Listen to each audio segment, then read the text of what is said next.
Kia ora and welcome to Canterbury Live. It's Wednesday, 18th of June. Now, did you go to the rugby last night or watch it? Yeah, not so good for the Crusaders. Unfortunately, a great win to the English team.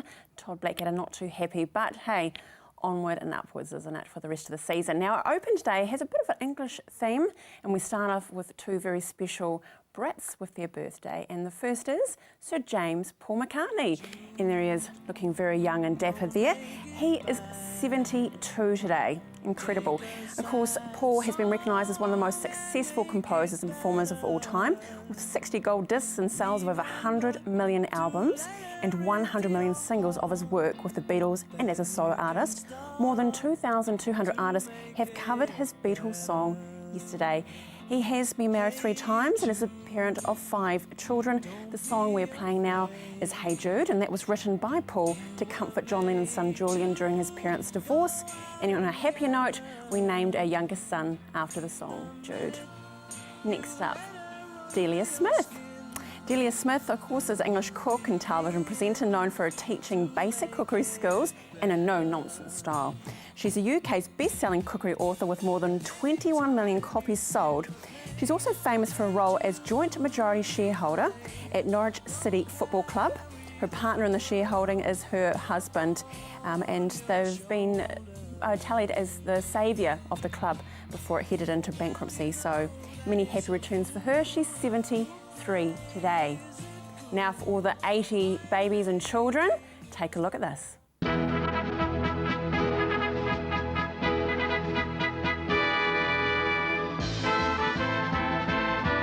He's the greatest, he's fantastic. Wherever there is danger, he'll be there. He's the ace, he's amazing.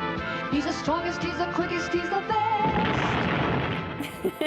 Now, of course, famously the name or the voice of Danger Mouse was Sir David Jason, and unbelievable, it's coming back next year, 2015. We're going to have a new series of Danger Mouse.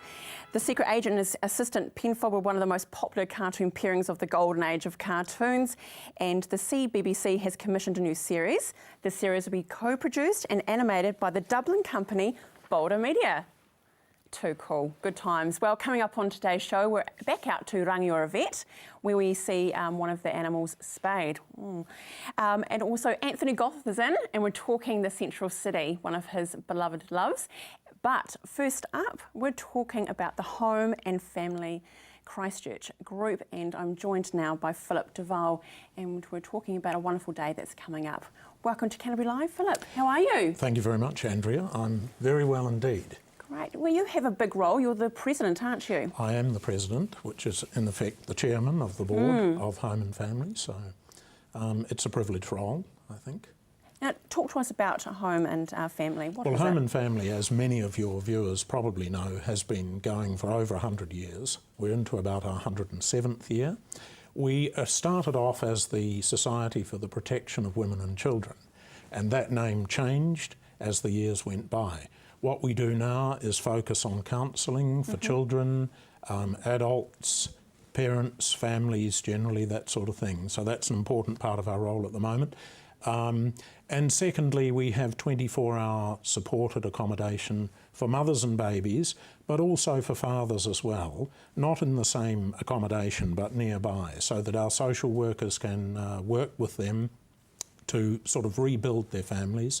There might be situations where the mothers have been referred to us, they may have been addicted on drugs, there could have been other issues in the family. So this is a way for our social workers to work with them and sort of restore the normality to their lives and allow them to go on and look after their children in the way that society would like them to. And that be helping good parents. Hand. Yeah. So essentially that is the core of what we do at the moment. So we're in the last 3 years, we've increasingly worked with children, counselling. There's quite a waiting list for children requiring counselling. So it is a big thing, not just related to the earthquakes, but there are many other reasons as well. So that's a big part of our business. if you can call it a business. A business. Well, it is a business of helping people, isn't it? It is, yes. So how do you receive the referrals then to you, Philip?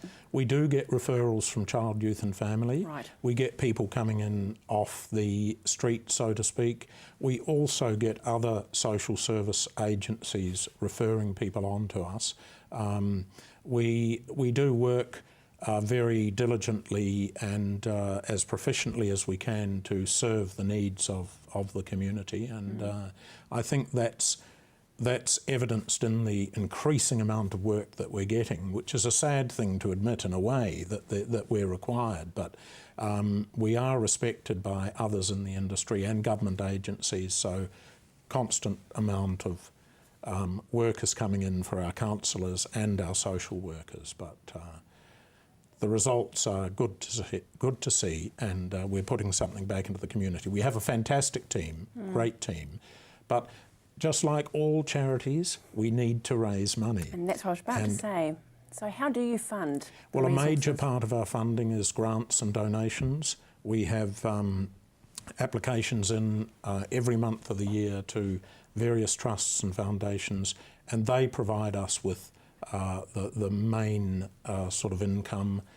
We do get some income from counselling. We have got some high trust contracts with SIFs, and so the Ministry of Social Development does fund those to a certain extent, although we do have a policy of charging very little depending on people's means. So if someone came to us and was not able to pay, then we can overcome that without too many difficulties. And it's your annual appeal? It's our annual appeal on the 28th of June, and as used to be the case with so many charities over the years, a street appeal is a major part of the fundraising drive.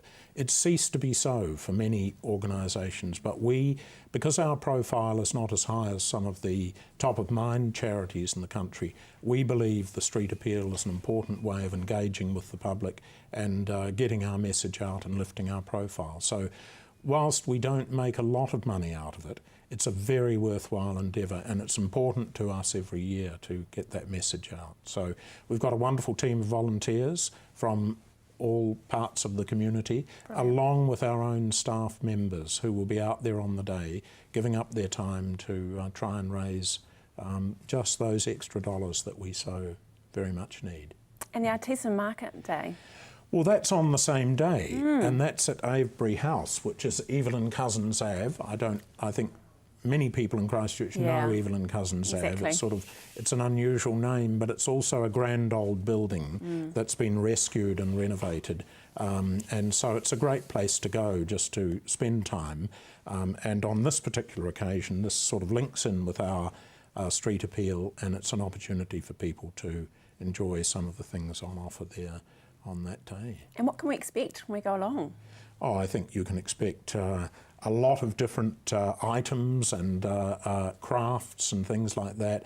There will be food and other things. So just without wanting to give too much away, I think it's all part of the excitement of going along to something. If you know too much, it takes away from it. So I like your thinking. Well, it's a wonderful day for the family, full stop, isn't it? Very much so, yes, and that's what we're all about. I mean, our name is Home and Family, and we want to assist people in the community in the way that we can, but also take the message out there that we're there for the wider community as well, and we're always looking for support, however that comes along. That's great. Well, thank you, Philip. All the best for the special day and also for the future of the Thank you very much. Okay, now stay with us after the vet. We're out at Rangiora.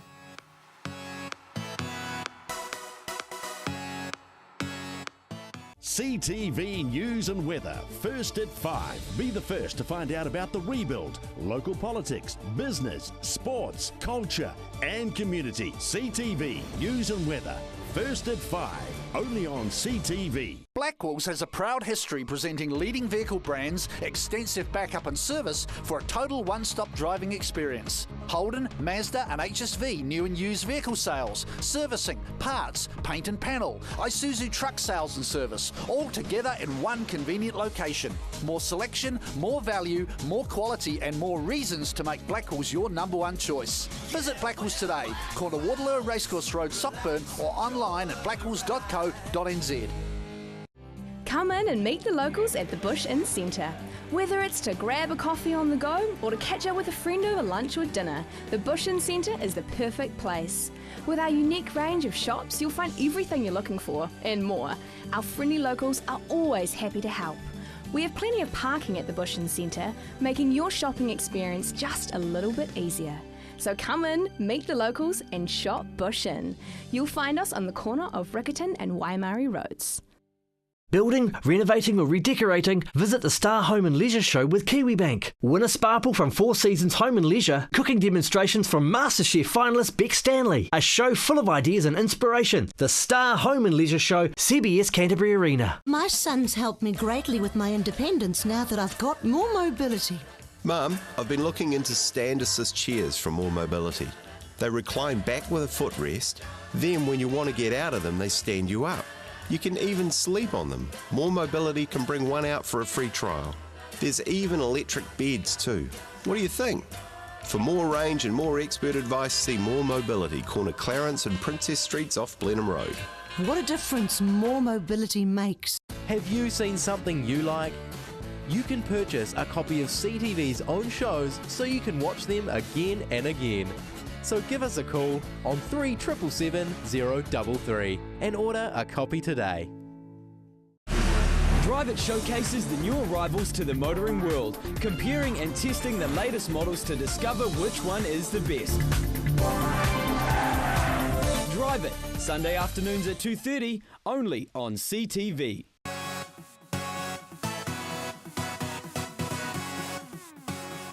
Kia ora, welcome back to Canterbury Live. Well, are you looking for a new vet? Then I suggest that you take a look at this next clip. It's Rangiora Vet, and we're checking out Georgie, who's being spayed.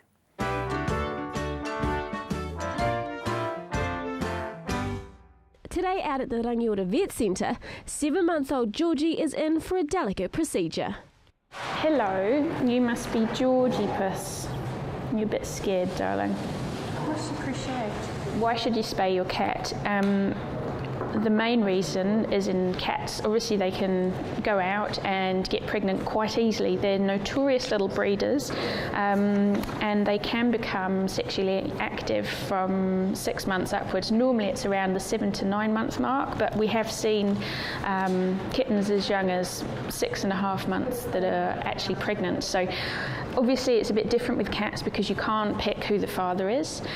They just go out and they basically get chosen by whatever tomcat's out there, and they do the deed, and you end up with unwanted kittens. Sometimes they are wanted, which is fine, but you have to remember that there's a lot of kittens out there that already need homes. So really, if you can spay them, it solves the whole problem. The other main reason is cats get a virus called feline AIDS virus, and that can be spread by mating as well. So if your female cat is spayed, it's not going to prevent her from getting feline AIDS via a cat bite, but it will definitely stop her catching it from a tomcat. You good girl, sweet pea. So cats can often be a wee bit tricky, and we just have to have a very gently approach with them. Good girl. She's got a very light hold on there, but good girl. Just going to wiggle, I can just be a little bit more forceful with my hold. Good girl. All right, sweet pea, so you've got to be a brave wee girl. You've got to have a wee needle. Good girl, Georgie Puss. Oh, there's a good lass.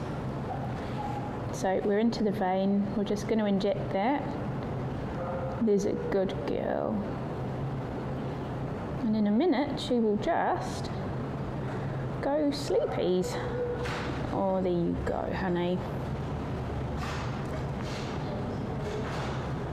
Might just give her a wee smidge more. That's perfect. What a good girl. So again, with all anaesthetics, we're doing our primary clean out here. We'll then take her into theatre to finish up the scrub. We've got all the anaesthetic monitoring equipment on her. Again, with cats, blood pressure is really, really important. Cats' kidneys seem to be really, really susceptible to drops in blood pressure, as well as their other organs, obviously, but the kidneys seem to be particularly sensitive to that.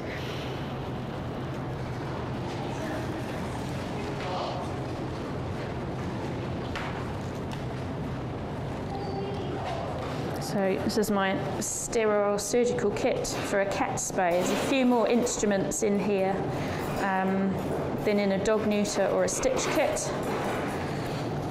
And if my incision's in the right place, we should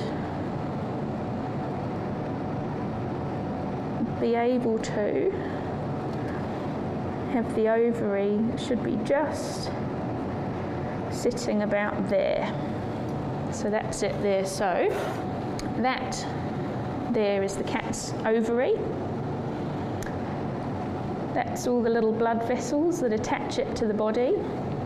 This side is the uterus. So a cat's uterus is actually Y-shaped. So it starts, this is one top of the Y, and it joins with the other half of it at the bottom to form the bit that goes down towards the cervix. So we'll get all of those bits out in a minute.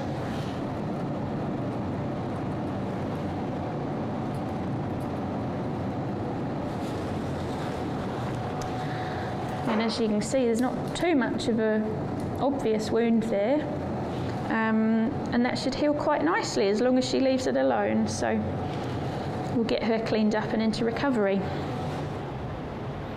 So she'll be watched really for the next half an hour until she's sitting up and ready to go back to her bed. We'll pop her into a recovery cage shortly where she'll be watched by one of the nurses. Be watching next week when we meet Geordie, who comes in for a checkup and gets her cat vaccinations.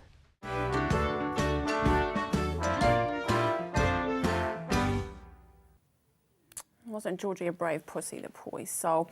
Well, now we had the Christchurch Art Show on the other day, and of course the opening is this weekend. We have 5 double passes to give away to 5 viewers. So all you need to do is call Marianne right now on 03 3777 033.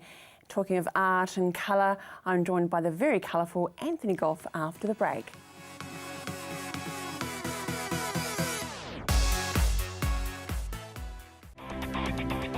Be immersed in the unique cultural highlights Germany has to offer every Tuesday night with Discover Germany. Tuesday at 7 p.m, right here on CTV. Come on down to Ferrymead Golf. Care for a game of paintball? How about some swings on the old driving range? Or on our par 3 9-hole golf course? Test your skills on the mini golf course or have a go at the airgun shooting range. Then relax at the Wow Cafe with one of our super succulent Wow Burgers. Whether you want to perfect your swing or are looking for a fun family day out, come down to Ferrymead Golf, 50 Ferrymead Park Drive, right next to the Ferrymead Heritage Park. Come dine with Country Catering at the Kaipoi Golf Club Cafe. Enjoy our range of delicious $10 lunches, daily specials and other homemade goodies. Open to the public 7 days inside the Kaipoi Golf Club, north end of William Street, Kaipoi. We look forward to seeing you soon. 3799799. Remember the nights. Go Blue Star. Blue Star Taxis has been servicing the Canterbury region for over 80 years. Canterbury owned and operated with a passion for providing safe, reliable public transport in Christchurch to Cantabrians and visitors to our city. Home safe every time with Blue Star Taxis. Dawson's massive winter sale. Thousands of prices slashed. Elegant Mary Jane casuals, only $25. These detailed dress heels, great price, $39.95. And warm lined women's boots, price to clear, $59.95. View our shop locations and products at dawsons.co.nz. High Heels in the High Country is a programme on CTV, 8 o'clock on a Tuesday night. It focuses totally on the rural women, the people who are doing everything from running farms to running businesses. High Heels in the High Country, 8 o'clock Tuesday.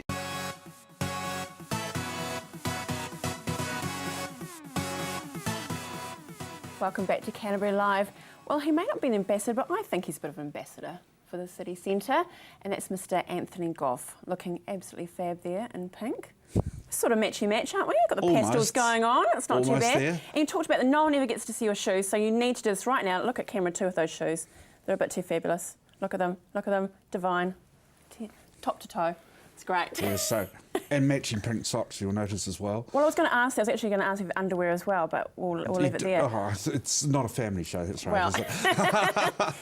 Let's hit the terrace. What's happening, Anthony? Right, we're in pause mode at the moment, which is sort of a normal thing when you're doing development. And so what we're doing is, I've got some of my tenants who are saying to me, Anthony, I want bigger premises than what you've allocated me. So we're actually changing the design so we get slightly bigger premises for these people. Not the size of the building, just making fewer small units and some big ones. The other thing is that my bank said, look, we want to see a cost to complete. Right. And at the moment we've been sort of running there. I've got no debt on there at the moment. What you see I've built, that's what I've paid for myself. There's $50 million worth of building there, $40 million worth of land. Right. So there's $55 million of what I've spent there to date. A lot of dollars. But we need to know a cost to complete, and that's what we're going through at the moment. So it's what we call a pause mode, and you do this long developments. It's not an easy road, but we'll get there. Don't worry. Have faith is what I say to everyone. And patience? Yes, patience is something I don't have very much of. I'm always wanting to run and move and get on with it, but you've got to be patient, and it's going to be really good. And second quarter next year, we'll be open. Oxford Terrace, you and I will be able to have a drink down there. Fantastic. It'll be awesome. We're building a huge building for Westpac on the corner of Tasher and Oxford Terrace. 6-storey, big, grunty building, and that's got to be delivered for 2016. That'll be fantastic. 450 Westpac staff will be coming there. So it's opposite where Restart is right now. It's just moved there, Restart, opposite me in Tashel Street, right by the Bridge of Remembrance. So tell us, the terrace, who's going to be moving back into the terrace, or what new blood is coming in? What can we expect? We don't have, my area's going to be, previously I used to have 1-storey bars and restaurants on Oxford Terrace. I'm now going to double back it, so we've got a big piazza in the middle of the block, so it'll be double loaded both sides, and then 2 stories. So I'm going to have 4 times the amount of bars and restaurants that I used to have. So it's going to be a real hive of activity. That's where you'll go to meet people, wine and dine and seen and be seen. It'll be awesome, absolutely fantastic. So, and beautiful premises look over the Avon River. We've got the Avon River precinct, which they're redoing the river, and then the riverbank's going to have hard seating so you can walk down and put your toes in the water at the bottom of it. Absolutely wonderful, and it's going to act as a natural amphitheatre. We'll have a screen on the other side of the riverbank and a stage to be put there, so that you've got the natural amphitheatre. You can sit on the riverbank, the hard surfaces, or be wine and dine along the terrace. And you have people on the phone actually calling you, Anthony, talking about it, like potential businesses? Yes, we've got lots of interest. I've got virtually everything on Oxford Terrace. The office side is pre-leased. I've got names against 80% of my hospitality premises, so that's very good. You know, that's good stuff. The trouble is you set the rent and then you try and build it, and you find the costs keep going up and up and up. But hey, that's my problem, and we'll get there. But the great thing is there's actually lots of activity happening around me. Now, right beside me, I've got half a city block there. Nick Hunt is sitting right beside me. He's building. That's why Restart had to shift. He's got right through from Ballantynes through to Hereford Street. He's on the go building there. We've got Tim Glasson about to hit the Triangle Centre. We've got Philip Carter. He's going to be doing the crossing. If you go back across the river from Hereford Street and down Cambridge Terrace, you've got 4 or 5 buildings being built right there, right now. One of them's just been finished, Anderson Lloyd House. You've got Deloitte House being built where Santorini's used to be, opposite where the old Muri building. That's what's called the Orley building, a huge building going up there. Brilliant. So it's all happening all along Oxford and Cambridge Terrace. So it's really focusing along the river and the retail precinct, and that's where it's all happening. Thanks, Anthony. Well, you've given us a bit of a tease, but I want you to promise me that you'll bring in maybe some images or architects' pictures so we can actually get a taste of what it's all going to look like. Love to do that. Okay, we'll see you next time. Thank you so much for joining me today on Canterbury Live. Stay with us now as we take a little sneak peek at Wild Spirits. Take care of each other, and we'll see you tomorrow.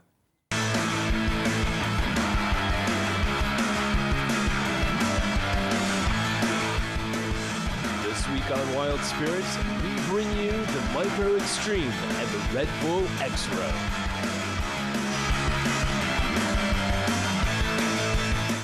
Welcome to Wild Spirits. To start with, we're in Zurich, Switzerland, with a brand new event in the world of extreme sports, the Micro Extreme. Everybody knows about the micro scooter, great fun for kids, and a simple way for adults to get from A to B. But now the micro scooter has gone extreme. Riders from all over Europe are congregating in Zurich for the biggest ever event in the short history of the sport. 115 riders meet underneath a huge 9-meter ramp and an inflatable cushion to get the proceedings underway. One of the biggest extreme sports events in the world, the freestyle.ch, is the perfect setting for the scooter fanatics. They see their sport as a natural progression from skateboarding, skiing, FMX, and snowboarding. You read the daily papers. You wanna be. The sport is still in its proverbial diapers. Slowly, a scene composed of a hardcore bunch of riders has developed around it. A leading manufacturer put together the first freestyle team in 2005, and in doing so, laid the foundations for an underground scene that is rapidly becoming a movement. The original and hardcore riders come from the French part of Switzerland, and from there, the idea is slowly spreading throughout Europe. It's getting crowded in the old fame. From other soldiers to pretty posers, it's getting crowded in the old fame.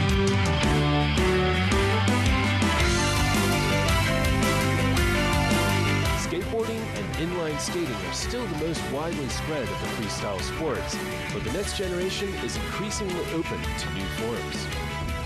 20-year-old Goran Karacic from Croatia is one of the many emerging talents. I used to skate a lot like 5 years ago, but I got bored with it, so I changed to scooters. So it's a lot more fun, and I don't know, it's just my thing. It's perfect for me. The tricks are no less impressive than the inline or skateboard variety, whether it's in the bowl, on the rail, or in the halfpipe. The scooter has truly arrived in the world of extreme sports. The sport is continually developing, and more youngsters are taking it up.